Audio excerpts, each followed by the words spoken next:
Berikutnya saudara judi, 50 lansia ditangkap. Sebanyak 50 orang lanjut usia ditangkap polisi saat tengah bermain judi di kota Binjai, Sumatera Utara. Meski sempat berupaya kabur, namun para pelaku berhasil dibawa ke kantor polisi untuk diperiksa.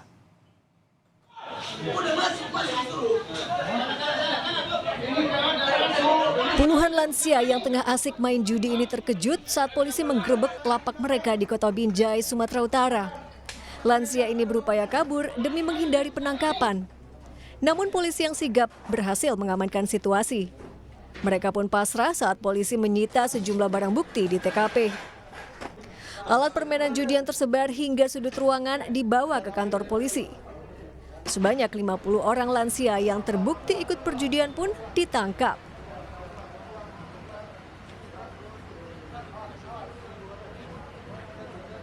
Bahkan itu didasarkan atas laporan masyarakat terkait dengan aktivitas yang ada di gudang tersebut. Hingga kini polisi masih berupaya memburu bandar judi serta pemilik lapak yang masih kabur. Ferry Irawan, Kompas TV, Medan, Sumatera Utara.